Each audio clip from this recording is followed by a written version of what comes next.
Hi everybody, it's Andrew Cornwall here from St Bede's Catholic College. I'm the Learning Technology Coordinator for those of you who haven't met already. And I'm going to spend a couple of minutes today going over some of the information that we went through in the Q&A session and answering some of the questions that parents had during that session. As part of today's agenda, I'll run through the Year 10 device program. I'll also explain how to make a purchase using the portal, and I'll answer those Q&A questions that arose at the end of last week's session. So bear with me, and over the next couple of minutes I'll explain what's going on. So as you'd be aware, St Bede's has what's called a bring your own specified device model.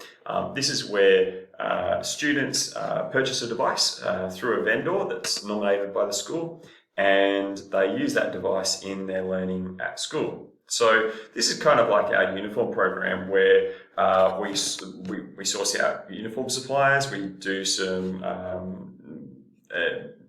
research around the providers, and then we choose the actual uniform, and parents make purchases through the supplier. This is much the same with this bring your own specified device program.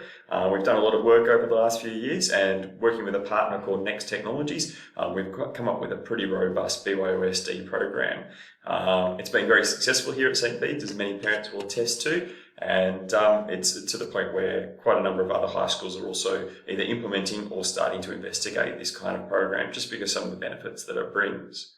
What are those benefits? Well, for me, they're these things that I've got on the screen here. Firstly, from my perspective, it's the equity for all the learners in the school. We know that everyone has the same access to technology, and this helps us plan our lessons as teachers and ensure that every student has the same learning experience, or the same access to the same learning experience. Consistency is part of that. As teachers and students, you can rely on our devices. This was really apparent during that recent remote learning experience due to COVID, that we were able to plan lessons even though students weren't even at school, and be assured that they could access the material, they could complete the task, and so on and so forth. By having a standardised device, it also minimises classroom disruptions, as staff and students can often help each other troubleshoot issues with devices. We have very minimal classroom disruption as a result of this. Troubleshooting can be done by pretty much everyone. We have an Ask 3 before me and Ask Teams before me approach, where students kind of self-help with a lot of problems. But simply the fact that we've got just one device means we get pretty used to the common problems we start to see. It gives us access to business-grade devices that often aren't available in a retail space. The devices we've been using, the Dell Latitudes, they aren't something you'll find at JB Hi-Fi or Harvey Norman. And similarly, moving forward, the device we've selected is a business-grade device. It's a more robust and better built device than what you'll see in the retail sector. Along with that, because we're purchasing quite a number of devices, we're able to see discounts in pricing. The purchasing pricing, it's been increased this year due to COVID, is still very sharp, and if you try to price up similar in the shops, you certainly wouldn't be able to get the same value for money. But for me, the big point in my role is the effectiveness of the support. Because the program we've chosen comes with a really robust warranty and accidental damage program, it means that we can rely on the devices being usable pretty much all the time. Any repairs that do have to happen, small repairs are able to happen at school. Larger repairs, we can call in our support personnel, and that generally happens either same day, next day, or within a couple of business days for larger repairs. What's more is, because of this program, we're able to keep some spare devices on hand, loan those out to students in the interim, and ensure that there's that continuity of learning for all students during the program. So where have we been with the program so far? So as many of the parents would be aware, we've had this program in place for the last few years, and we said right at the start that it was going to be a 7 to 9 program, and that we would have a 10 to 12 program for senior students.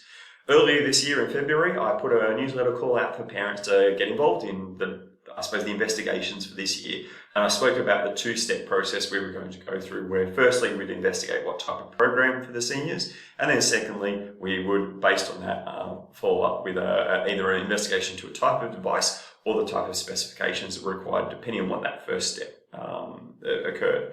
Due to COVID, it wasn't until, between February and June, I sent a number of updates about what was happening in the school newsletter. And then at the start of June, we had our first meeting with parents, students and staff here at the school. We had the parents dialing in due to COVID, but we were able to investigate the types of programs that are available. At this meeting, we determined that we would like to continue with the Bring Your Own Specified Device program due to the affordances that we mentioned just before. This was communicated out in a newsletter on the 19th of June, and at that time I mentioned some early indicative pricing and some suggestions that had come out of that meeting. In late July, by the time we kind of got a hold of all the devices that we needed to wait on Dell, Lenovo and a few others to send us through their devices. We were able to have a second meeting and actually look at and review the physical devices. In the lead up to that, we handed out the devices to a couple of the students, and Mr. Berg and myself spent some time with all the different models. And at that meeting, it was pretty unanimous about the type of device that we were happy with, both for Year 7 and for the Year 10 program. I communicated that back through the newsletter, and then on the 19th of August, we had our parent forum. We actually sort of spoke to and presented similar ideas to what I'm presenting here, which is the type of device program and the type of devices that be made available. And I answered a few questions and collected a bit of information at that time. On the 28th of August, I sent out the device type information and estimated pricing that we had at that point in time, which was getting pretty close to the firm pricing, and it's pretty similar to what we see that got sent out. And then about a week ago, on the 11th of September, we sent out the information to parents on how they could order. Last week, I then had the Q&A session, and then today, this is just a bit of a follow-up to this. So we've been on a bit of a journey for the last 8 months or so, investigating, communicating with families, and trying to keep, in this difficult COVID time, everyone in the loop about where we're up to with this device program. So what we've determined is that we would have one device in 3 different flavors. Now, one thing to bear in mind is that all these devices are in large identical. They are the same physical device, and I'll show that device to you in a second. The only difference between them is some of the internals of the device. The entry-level device that you see there has the same screen, the same keyboard, the same everything as the other 2 devices, but it has what's called a Core i3, a lighter weight processor, and 8 gigs of RAM. Stepping up to the mid-level device, you increase the CPU to what's called a Core i5, which is a pretty standard CPU. That's the same one as teachers that we have, but that's really the only difference between the entry and the mid-level. The Yoga Power device, the upper-level device, it adds 8 more gigs of RAM to make it 16, and it goes to a Core i7. You can see the price increases. The entry-level device is at $1,591, the mid-level is at $1,731, and the Yoga Power is at $1,997. They're a bit more than what I was hoping for. I was really aiming for a $1,400, $1,600, $1,800 device. We worked really hard with Lenovo around this, but unfortunately, with COVID, everything's kind of gone up by about 10%, and that's reflected in those pricings. I think that we've done pretty well to actually get the devices to where they are right at this point in time. For all of them, it comes with other features, physical features I'll show in a second, and with all of them, it'll come with a standard 3-year Premiere Pro warranty, which includes accidental damage and battery cover. So that cover is for all warranty repairs during that period of time, as well as up to 3 $0 excess repairs for accidental damage. Now, unlike the Dell program we've had, where 3 equated to 1 per year, with the Lenovo program, it is actually 3 across 3 years. So if there was 2 damages, accidental damages in 1 year, that they can both be repaired for a $0 cost excess, but there would only be 1 remaining for the rest of the lifetime of the device. From my perspective, like I see up the top there, all the devices are physically the same, and to me, type's not really all that important. If students are talking about wanting to do subjects that involve video or photography or otherwise, maybe the mid-level device might be the starting point for those students, but honestly, the entry-level device will still achieve those outcomes. It is a very powerful device. The Core i3 10th generation is much more capable than what they've been using in the Celeron processor in their current Dells. So this is a much more powerful device. So let's have a look at the physical device. So apologies for the dodgy video recording here, but hopefully get the impression. So here it is. What's different? It's a bigger format compared to the previous device, which was an 11-inch device. This is 13.3 inches. It also goes to full HD screen, and it's an IPS screen, so it's actually a much better quality screen. It does lose some of the robustness around the edges. You'll see here, this is much more like a business kind of standard laptop rather than the ruggedized one that we had for year 7 to 9. But given that we tend to see that students, as they mature, are a little bit more careful with their technology, I'm fairly confident that this will survive. It's still pretty robust. So I've been using it for the last few weeks. It's certainly actually looks pretty spotless given the day-to-day work that I put it through. But yes, it is a bigger device, less ruggedized, but more business oriented. Some features for people who are interested. It comes with the same sort of ports that we've seen. It does come with an SD card reader if we need extra storage space for students. So that's why, whilst it's only got 256 gig SSD, that's double what the old device had. For those that might want even more space, we can use SD card. My favourite feature of these devices is, as many parents would know, students are very good at losing or misplacing their styluses. With the Lenovo device, the stylus is actually built into the device. And so this is the stylus, out it comes, can be used, and then it gets stored back in this space. It's charged in there, so there's no other batteries to worry about. They're all included. It's a single unit. So in many ways, this is a godsend for those of kids who keep losing styluses, because it'll keep it safe. I myself, I'm excited about this, so I don't lose my styluses. Oh, I should note, this is a very similar device to what we're going to give our teachers for next year. So staff and students will have very similar devices. Another feature that it has is it uses what's called USB-C charging. For those of you who are familiar with Samsung phones and other devices that use USB-C, that brings a few affordances. In this case, it requires 45 watt minimum. It's a 65 watt charger that comes with it. But because of this, we'll have the same charger for all staff and students, which is great. We can potentially use some of the teacher devices to top up students, but it can also enable what's called quick charging. So 15 minutes of charge will equate to about an hour of use. And so hopefully we'll be able to see devices get charged quicker, and we'll be able to set up a few charging hubs around the school to support students who might be doing subjects where the device is under stress and it does go through its battery pretty quickly. And another additional fact that's pretty cool about these USB-C chargers is you can actually get battery packs these days for your laptops. Those of you with MacBooks or otherwise might be familiar with these, and they will actually top them up. So I use one at school, and it has saved me on a few occasions where I've been at a meeting at the end of the day and my laptop's been a bit slow. These units also come with a fingerprint reader, hard to see in the camera just there, for signing in, but otherwise it's pretty much looks like and is like any other business grade Lenovo device that you'd be familiar with around the place. So that's the physical device. So what now? We've got a couple of steps. So from the 11th of September, the portal has been open for choosing and selecting or ordering the devices. We've had the Q&A session on the 16th of September, which is where this PowerPoint comes from, which is why it says tonight, because it's not tonight, but anyway. And what have we got ahead of ourselves? Well, we need to have orders in by the 28th of September. This is due to a number of factors. The two things that have determined that timeline are firstly the fact that it was pretty universal from students and parents at the session that they wanted the devices issued to the students before the end of the academic year.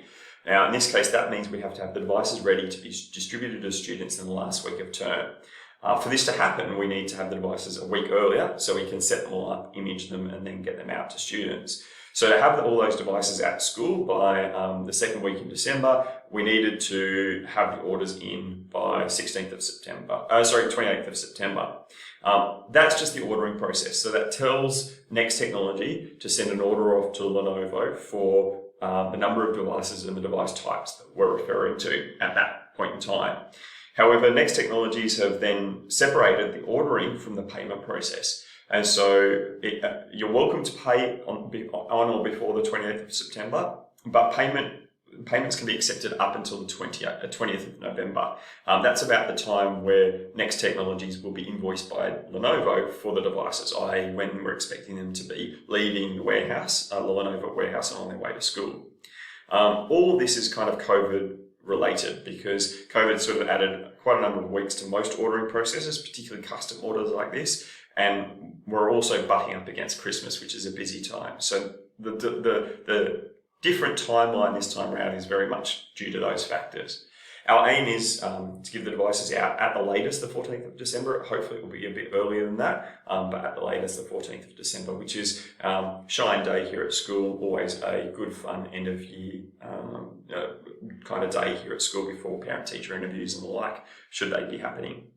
So that's where we're up to. We need to get the orders in by the 20th of September, and that's just choosing which of the 3 devices, and then payment can happen anytime up to the 20th of November. If orders don't occur by the 28th of September or payment isn't made, we just can't guarantee that those devices can be distributed the 14th of December.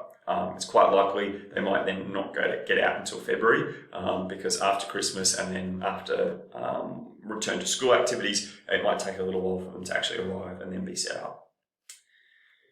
So our next step was walking you through the parent portal. So just give me a second, I'll change over and walk you through that.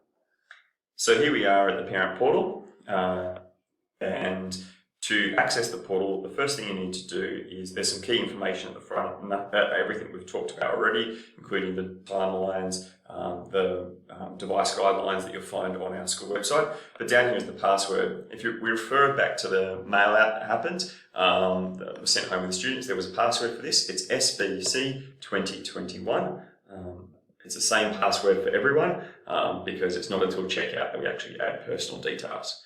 So this will take me into the portal. Sorry, excuse my password reminding tools there. So this takes us into the portal, and we have 3 options here in the portal: approved Year 7 device, approved Year 10 devices, and approved options. If I click on approved Year 10 devices, it will show me the 3 L13 yogas that are available. The entry level, the mid-level, and the power user. To add these, all I need to do is tick here, select add. In this case, I only want one, and then click add selected to basket. That's now in my basket. I can click back to main price list, and that's if I want to look at any of the optional extras. Now, at the moment, the optional extras are simply just a sleeve, a 13-inch sleeve for $24 that can be added. I know many families already have a sleeve that's probably still okay, or students might want to choose their own sleeve. I do strongly recommend a sleeve. They're great for, particularly when water bottles go bang in bags, just being that extra barrier to knocks, drops, spills and otherwise. So you can add that. Now, FYI, and we'll talk about this in a minute, there may also be an option for an extended warranty in here. I'll talk about that. That was sort of something that came up in the Q&A. So I add my items to my basket, and you'll get your total, and then I click place order. Now, this is the point where you actually start entering the details. The first step is checkout in terms of delivery. There is only one option here, parent purchase, ship to school. Click next. And then at this point, we start filling out the details, including student name, the name to appear on the invoice, which would be a parent name, email address to send the invoice to. Please make sure you're very careful about typing that in, and the daytime phone number. At this point, you can choose to either pay via Visa, MasterCard, or EFT, or Sky Interest, but you don't need to make payment at this point. If I simply click next, it will then pass me on to finalising the order without having to make payment.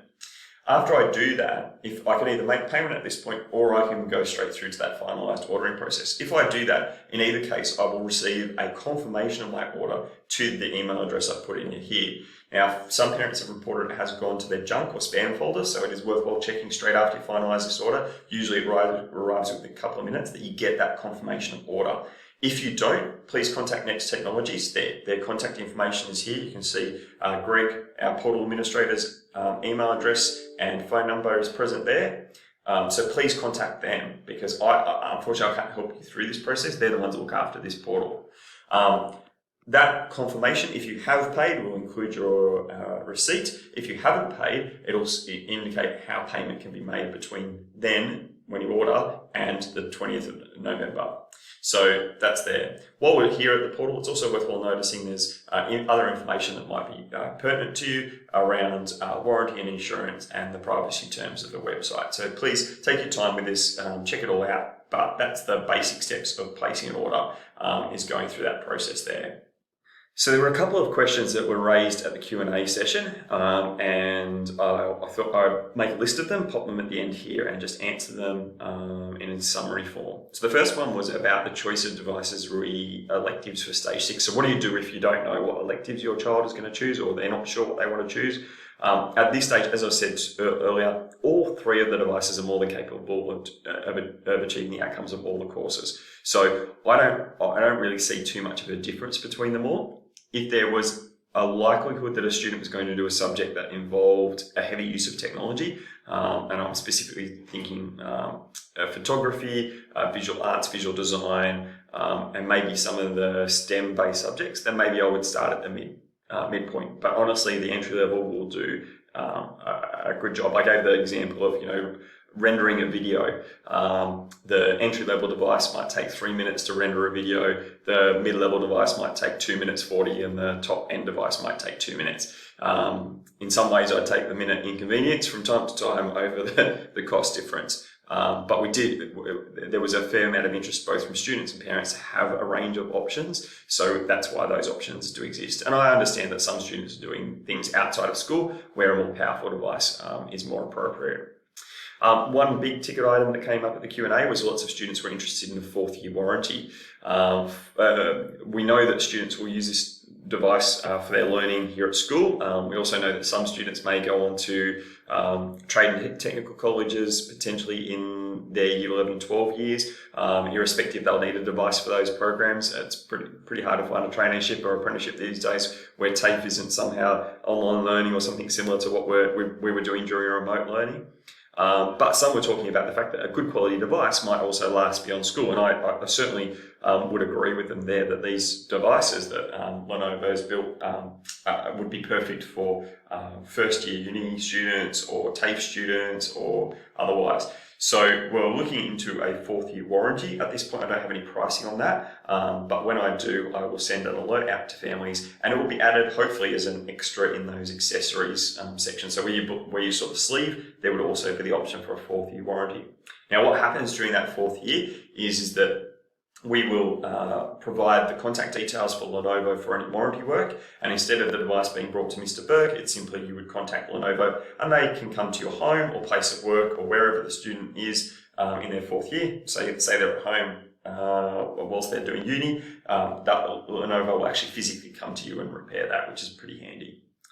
One of the questions was about pricing. I mentioned earlier, we've had great difficulty with pricing this year due to COVID. We were told right at the start of the year to expect about 10% price increase, and that's pretty much what we've seen. As I mentioned, my aim was a $1,400, $1,600, $1,800 device. That's what we spec'd up right at the beginning of the year for early pricing and some of the demonstration evaluation units. But the pricing did go beyond that, and I sincerely apologise. I'd love to get it cheaper. That said, that's happening across the sector. In one example I provided, I got exactly the same kind of device as this one, and I priced it up. At the moment, it's on sale at Harvey Norman. I priced it up, and by the time I added the Harvey Norman 3-year warranty, which doesn't cover accidental damage or batteries or anything else, it was virtually the same price. So I feel like we've done really well with the pricing. It is, however, more than I was hoping to pay, and that's just COVID and technology prices at the moment, sadly. One of the questions was, what is that difference between retail and business grade? To me, it's really about stock supply. A bit of a boring tale, but if you buy a device over the counter at JB Hi-Fi and it's a general retail device, that device is manufactured, but they don't tend to keep spare parts locally. So if you need a repair or otherwise, they have a certain number of them, and they generally are in warehouses, commonly in places like Malaysia or otherwise. And when a repair needs to happen, the part is ordered, it arrives in Australia, it takes a couple of weeks at the moment due to COVID, and then the repairs occur. Whereas a business grade device is generally that they produce quite a volume of spare parts, and they also standardise a lot of the parts across models. So for example, the Lenovo L13 shares a lot of common parts with other devices in that model range. This means that they can guarantee next business day repairs, generally speaking. And so that's been our experience with Dell. Where a repair needs to happen, a big repair needs to happen, they're generally pretty quick about it because the parts are kept locally in Sydney and Melbourne warehouses.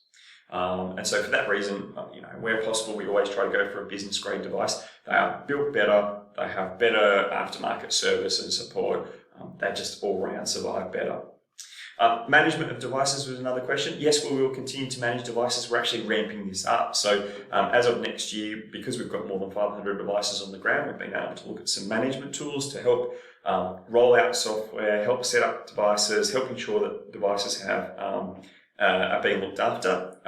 Mr. Berg's really excited about some of the software we're using. Apparently it's self-healing. I'm not really into understanding what this means, but apparently if a device, if a student accidentally deletes a piece of software that they need for school, the device will actually try and automatically fix that problem. And if it can't, it'll alert Mr. Berg. And rather than at the moment where we wait for students to identify there's a problem with the device and contact us, the devices will actually be talking directly to us and saying, hey, I'm not doing well, can you come and have a look at me, which is pretty cool.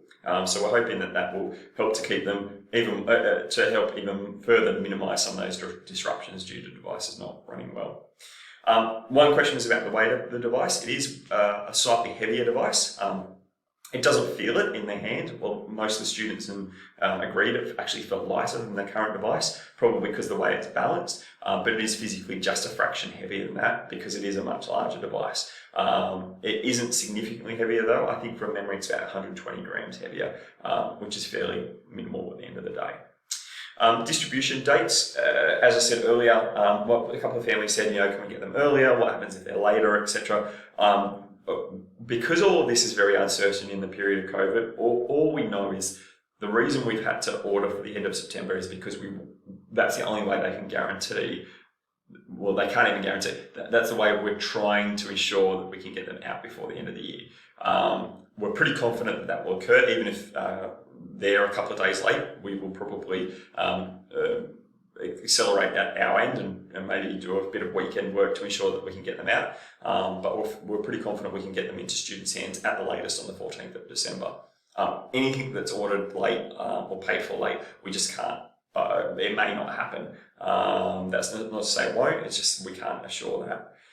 And in terms of software, we'll continue to provide students with access to Office. They'll also continue to have access to Adobe Creative Cloud, and particularly those students going to stage 6, there's lots of very useful tools in that. As many parents who work in that industry would know, Adobe Creative Cloud is quite an expensive piece of software. So they have access to that for the entire time that they're with us here at St. Bede's. And there's also other software that's subject specific that will be rolled out to the student devices. So they were the kind of key questions. Just to wrap up here at this point in time, if you yourself have any other questions that you have, please contact me. I'll in a second put up my contact details, but this has been to me this has been a bit of a difficult process in that I really like having a lot of feedback with families or otherwise, and with COVID it's been really hard to have that kind of after school conversation in the car park or bring parents in for an open night and have. My ideal was at the beginning of this year to have these sitting on the table, let parents have a look at them during one of our open nights and try to kind of get that conversation happening. But in the absence of parents being on site, it's been really hard. We've had to kind of rely on newsletters and videos like this. So if you've got any questions, please get in touch with me. If it's about the ordering process or the portal, please direct them to Next Technologies. But everything else, please call the school or email me. So to wrap up, I've got the portal information, the portal URL there and the password. Contact details there for Next Technologies, including a phone number for any general help. And like I said, if you've got any questions, please reach out to me at the email address below or contacting the school. Thanks very much, and thank you for your support during this time, and thank you for your support of the program. We hope to have a really successful period moving forward with technology at St. Bede's.